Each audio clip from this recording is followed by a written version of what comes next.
$73,850. Visit MaseratiUSA.com for limited time offers.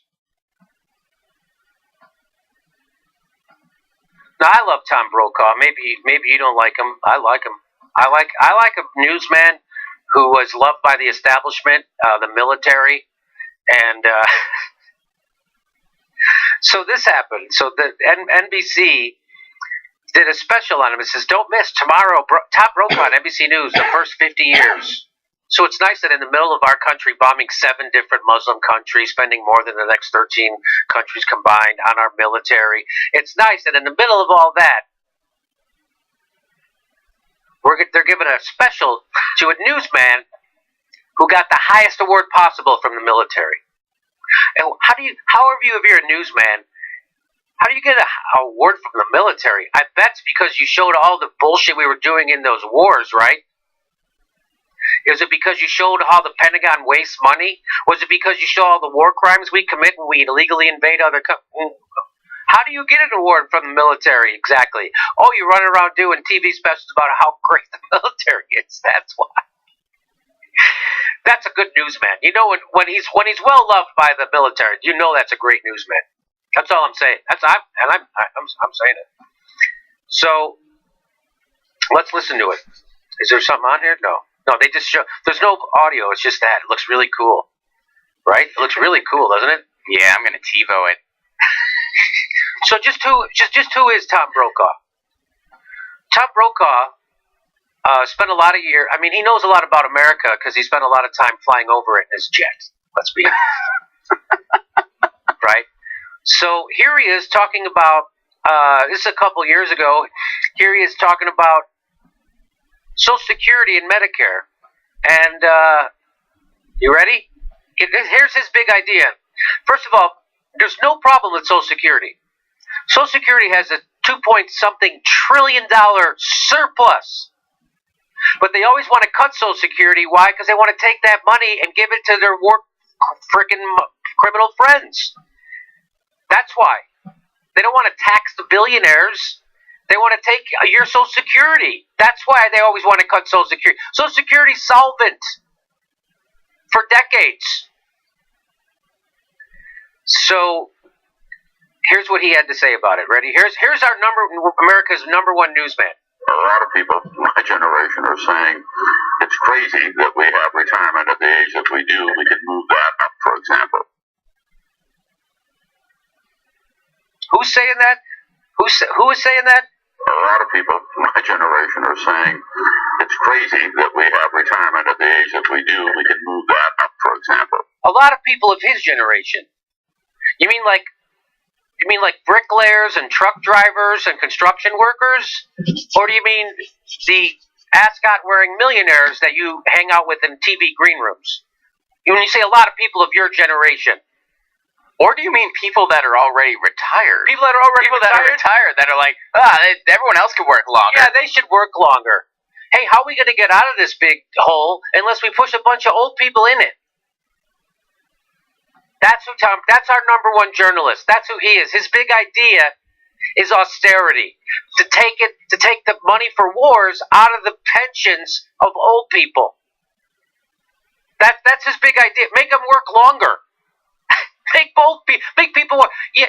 You know what I would like? I'd like a 73-year-old fireman coming to get me out of my burning house. I'd like a 69-year-old cop or a truck driver.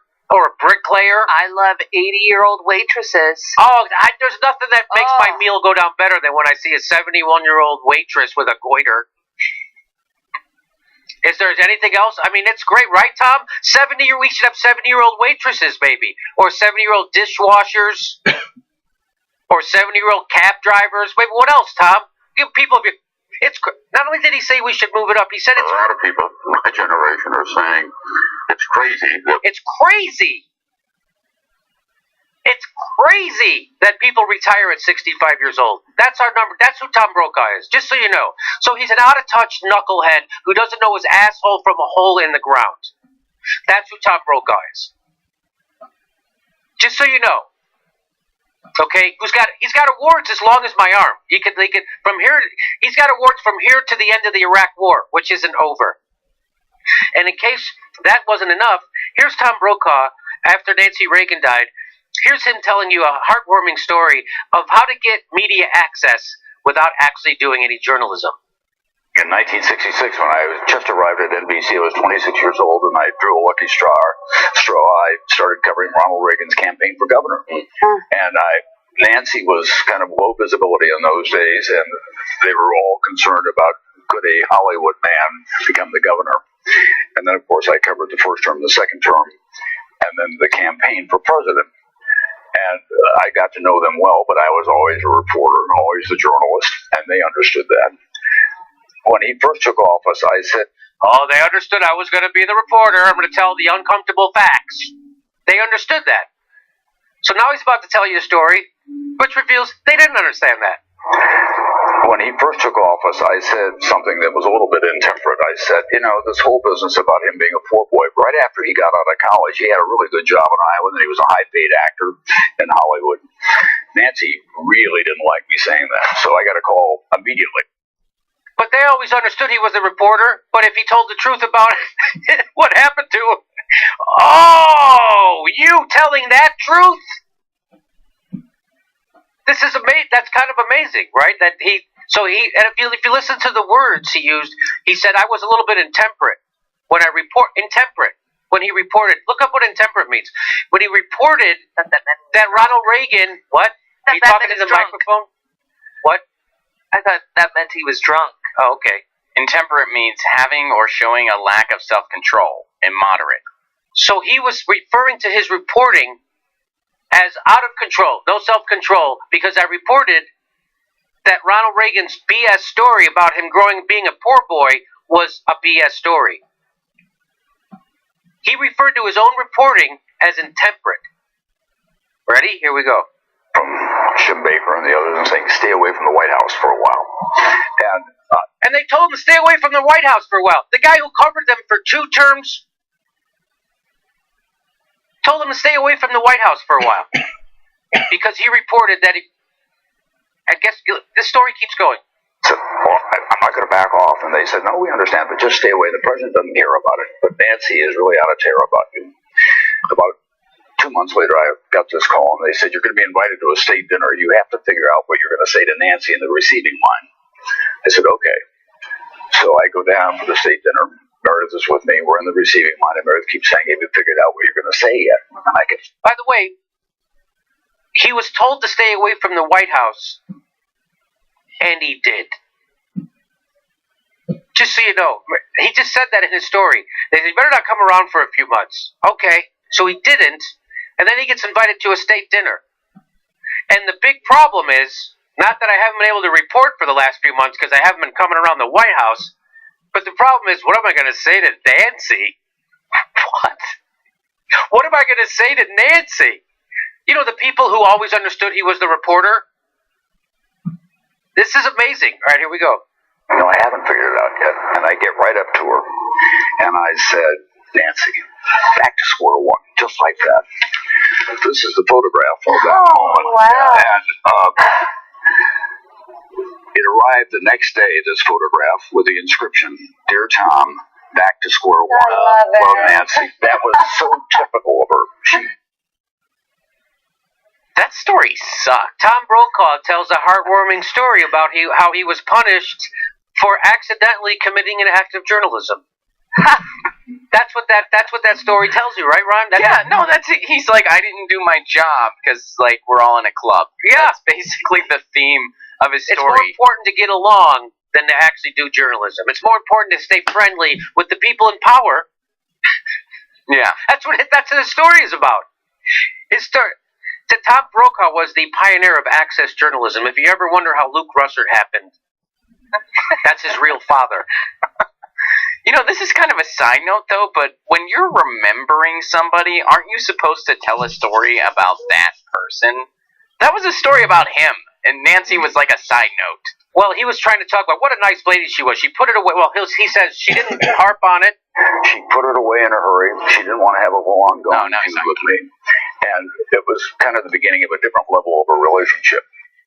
It was a different level, the one where I wouldn't say bad things about them. Right. In my journalism.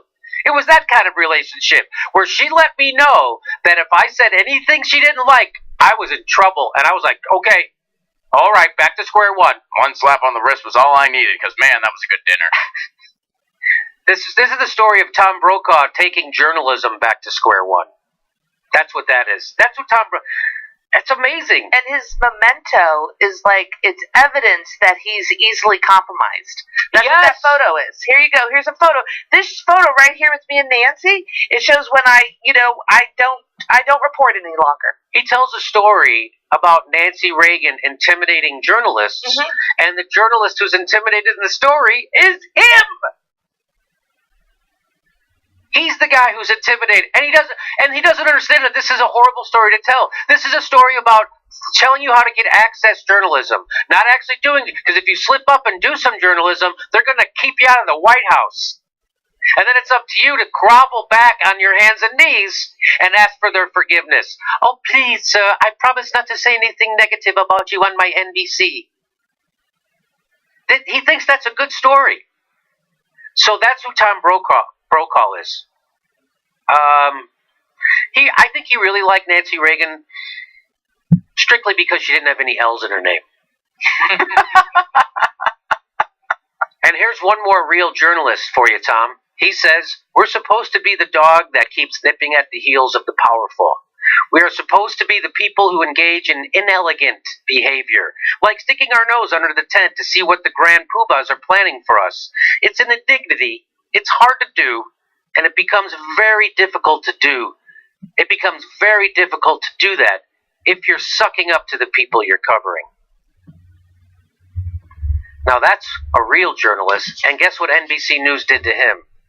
They fired him because he was right about the Iraq War.